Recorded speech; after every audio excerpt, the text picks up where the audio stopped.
Welcome back, Geico Outkick Studios. Van Halen there playing in the background. Eddie Van Halen, the age of 65 years old, died yesterday. So Danny G is playing many of Van Halen's best hits. We have loaded lines. Lots of you want to weigh in. 877-996-6369.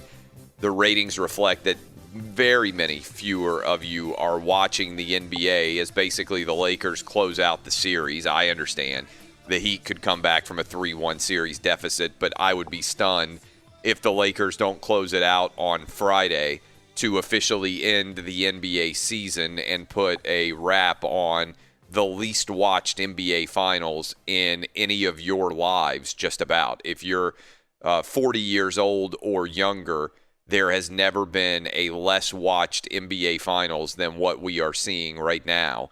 And it's a total collapse.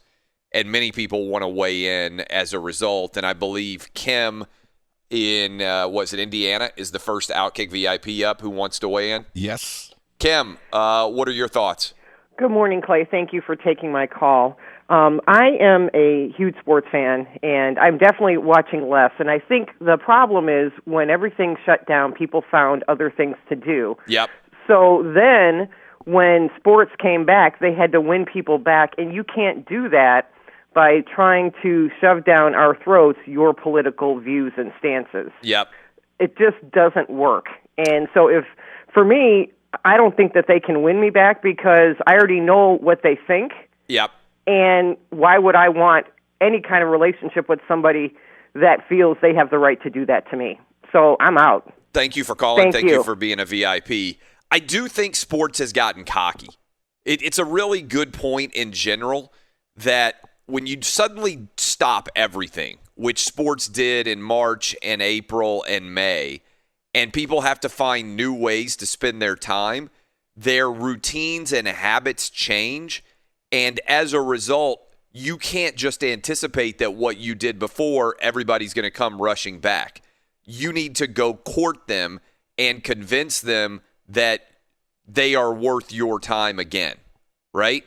And I think a lot of sports have gotten cocky and arrogant and forgotten about the fans and that ultimately they're in the entertainment business. And the NBA has done a worse job of that than anybody because they've basically been saying to you over and over again, well, if you don't like it, don't watch. And a lot of people have said, okay, I'm not going to watch. And as a result, they're taking hundreds of millions, if not billions of dollars right out of the NBA's pocket. And I think where the NBA is going to be in a tough spot is when they have to start trying to sell tickets again. I think a lot of people are just going to be like, yeah, I'm not going to re-up with my season tickets. I'm not going to take my kids to go to a game. Remember, right now, they don't even have to worry about selling tickets. And I think this is going to be a major issue whenever they can actually have crowds again. Let's go to the phone lines. Dub's got loaded lines, 877-996-6369, allowing you to weigh in. Basically, the NBA Finals ended last night. The Lakers take a 3-1 series lead. Is it over? It seems like it probably is. Friday will probably be the coup de grace for the least watched NBA Finals of our lives. Are you watching less or not? Let's go to the phones. Dub, who's up next? Yeah, we got Jim in Pennsylvania.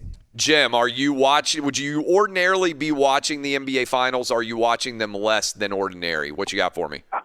I'm hit or miss, and I'm watching the same. I always have, but I got to take a bone of contention with you, Clay, because you're always pretty balanced and fair, and I don't doubt for a second that the Black Lives Matter movement has pushed a lot of people away. But to compare now 40 million in June of '85 with Jordan or whatever versus now. There's so much more going on right now. In June, you've got one baseball game, game 67 of a baseball game. Can you not acknowledge that right now? Hold on. Let's think about what's actually going on right now. Friday night, when the NBA posted the lowest NBA Finals record of all time, right? Friday night in October. Many people are stuck at home, more so than ever before, with very little to do. Restaurants, by and large, close early. Bars aren't open like they ordinarily are. Friday night, when the NBA had Game 3, head-to-head, the only sporting event that was going on anywhere on television was the St. Louis Cardinals playing against the San Diego Padres. That was it. The only thing you could really watch on Friday night. Now, BYU, I think, had like 1 million people watching their game against Louisiana Tech or whatever the heck it was. But that's far less competition in terms of televised sports, because in June, and it's June of '98 was when Michael Jordan, they had over 30 million people watching that game. All of the Major League Baseball games would have been going on. So, every team would have been playing. There would have been 15 different Major League Baseball games competing with the NBA Finals in June of every year, pretty much. Right, on Game 3, we had one Major League Baseball game. Right, one Major League Playoff baseball game. And in June, you'd have Game 67 of 162 games scheduled. Yeah, right, but people watch their favorite local Major League Baseball team. My point is, you're incorrect when you're saying there is more competition for your average NBA Finals game. In fact, if you look at the data this year, the NBA has been trying to avoid, like the game that we just saw last night. Right. There wasn't very much to compete with in the grand scheme of things for the NBA again, and they will tank in the ratings. I don't buy the argument. If you want to say, okay, well, sometimes they're competing against the NFL, well, that's happened once. In the first 4 games, the NBA has had to compete with one NFL game. And that NFL game, by the way, was the single worst NFL game basically on television. It was the 0-3 New York Jets going up against the 0-3 Denver Broncos. And that game, by the way, the NFL game, over triple as many people watched the crappy 0-3 versus 0-3 NFL football game over the NBA Finals. But in the first 4 games, people are like, oh, well, it's football season.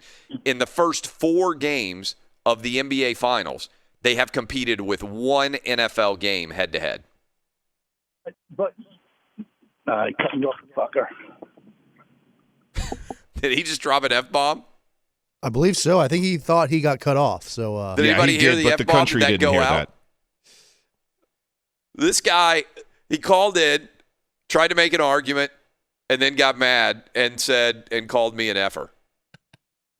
Good start. Good start for Jim in Pennsylvania. But the point is, people are going to be like, the Mark Cubans of the world are going to call in, and they're going to be like, well, there's way more competition now. No, they've competed with one NFL game in their first 4 games. One game. They went head-to-head with the Broncos against the Jets, which is probably the worst NFL game of Week 3. And that's it. Otherwise, there's been almost no sports competition for the NBA Finals. So people out there who are like, well, there's way more competition. No, there's not. There are less sporting events going on head-to-head with the NBA Finals, 3 out of the 4 games, than there has been ordinarily. And they're playing again on Friday, which will be no real sports competition in the world of the NFL at all. So the 5 games that are likely to comprise the NBA Finals this year, they'll have one NFL game that they go head-to-head with. And that NFL game dunked all over them. But that's it. One NFL game. Otherwise, they played Tuesday, Friday, Sunday, and they are playing Tuesday, Friday, right? Or Tuesday, Thursday, whatever the heck it was. They only competed, I believe it is, with one NFL game head-to-head. Who is Mike and Modesto? What you got for me? He's on the VIP line here. VIP line. Clay, only a lefty could deny the facts when the numbers say what they say. I can remember during the Colin Kaepernick thing in football, they tried to blame the election for ratings being down in the ratings sport, the king of kings. Yep. Here we are back in time, fast forward. The NFL learned quick. Okay, 1 week, that's it. We promise we're not going to kill our business. Yep. And then now you got basketball trying to shove it down our throats. I'm the biggest Laker fan for years, Clay. I'm also a big Dodger fan. I watch all of the Dodger game in the last 5 minutes trying to not look at the billboards or the back of people's jerseys because I don't want politics in my sports. That's my getaway, people. Thank you, Clay. Mike and Modesto, who's up next? Let's try not to drop any F-bombs at me. when I lay out facts and they make you uncomfortable. Who's next? We Although got I don't mind if you curse at me. I think it's good radio. But No. Danny G's got to be quick on the drop button to make sure that the first caller doesn't get us an FCC violation. Who's up next? we got Jermaine in Charlotte. Jermaine in Charlotte. What's up? Hey, what's going on, man? You got a great show, man. Appreciate that. Y'all gotta be very quick, man. I guess for me as an NBA fan, I'll be honest with you. I think we kind of gone a little bit overboard with the social commentary. I tell you, me personally, I think I haven't watched any of it, to be honest with you. But I think for me, it's a different reason. I just didn't think the Heat Lakers series going to be very competitive. You just didn't buy into the idea that it was going to be competitive. I don't know, man. I guess just the way you're talking about it, if you look at your other colleagues, I guess Rob probably going to thought it'd be, even though Chris Broussard thought, it wouldn't be much of a series, and I think this turned out to be. But I think for me, he wasn't going to be very competitive, and that's all basically for me. I think for some people, it just wasn't be competitive series, and I take out the air, man. You have a good one, man. Thanks. Last year, people said, I don't think it's going to be a competitive series between the Warriors and the Raptors. And people said, it's a Canadian team. I don't care about watching the Raptors. And then we had the injuries, and it ended up being a super competitive series. For people who don't remember, Kevin Durant came back, injured himself. Klay Thompson tears his ACL. Raptors find a way to win, I think, in 6. And the numbers were down, but the NBA would kill to have the viewership that they got for Raptors and Warriors this year. And again, it's down 70% from the last time LeBron James was in the NBA Finals. 70%. I wish we could get actually Adam Silver on the show, to be honest. I think he would. I think, Adam Silver kind of looks like Nosferatu. If you've ever seen the old, those were the first vampire movie, Nosferatu. It's a German movie. They made the first vampire movie, and the first vampire was called Nosferatu, not Nosferatu. Dead ringer for Adam Silver. If we had Adam Silver, a.k.a. Nosferatu, on this show, and we said to Adam Silver, hey, did you expect for NBA Finals ratings to be down 70%? And he wasn't trying to be spin zone, and he was just being honest with us, he would say, oh my God, no, I never thought it would be this bad. If we got Mark Cuban on, and he stopped trying to be the idiot spin zone guy that he is on social media when he decides to slide into my mentions all the time, if we got Mark Cuban on the radio show and we said, Mark, did you ever believe that the NBA would have 4 or 5 million people watching the finals, down from 35 million that watched with Michael Jordan was playing? He would have said, oh my God, no, I never would have believed that was possible. I believe, if they were being honest, they are in full-on panic mode every morning when the ratings come out for these NBA games. And the players may not realize it, but they have totally tanked their brand. And I don't know how quickly people are going to come back. LeBron has turned the NBA into a niche sport. He's turned the NBA basketball into hockey, where there's a diehard group of people that are going to watch hockey every year, but by and large, it never has a broad national appeal.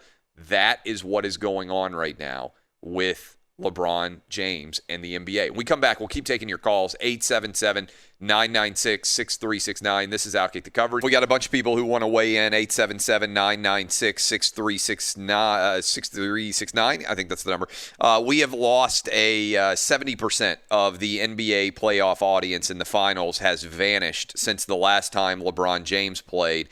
What in the world has happened? Have you stopped watching? 877-996-6369. Who's up next, Dub? We got Eli in Connecticut. Eli, what you think? Hey, thank you very much for taking my call first off. Yeah, thank you for calling. What's up? Hey, so I'm not just a little bit of a sports fan, but I'm a huge sports fan. My entire life I grew up watching sports, football, basketball, baseball, all of it. I deployed a bunch of times while I was at active duty, and I would literally watch games. I'd get up at 4 o'clock in the morning to watch a game. But what the NBA has done is they've ostracized all the people that don't like politics and their favorite thing, their one getaway, mixing. Yep. And so what it's done is this. They've created a system in which I don't know if they rebound from at all. Yeah. It's mind-blowing. People like to watch sports because they can tune out life. And I don't understand how they don't understand this concept. It's utterly mind-blowing to me. And I'm literally not watching the NBA Finals for the first time in 30 years. Yeah. Thanks for the call. Thanks for the service. It's easy for me as a reasonable sports fan to look back and say this was so eminently foreseeable. If you went back and listened to my show, I told you exactly what would happen. You put social justice warrior slogans on jerseys. You put messages on the court. You refuse to stand for the national anthem. And by the way, you constantly ram down my throat the fact that I should vote. And by the way, you don't actually want me to vote unless I'm voting against Trump, right? It would almost be more honest if the NBA just said, vote for Joe Biden. They're not telling you to go vote because they want you to go vote for Donald Trump if you're a Republican. They want you to go vote for Joe Biden. It would be, somebody just emailed me that. They're like, hey, it would be more honest. I would respect the NBA more if they just said, hey, just vote for Biden instead of vote. They don't want you to vote for Trump. I mean, they want you to vote the way they want you to vote. They're lecturing you constantly. 877-996-6369. More of your calls next on Outkick.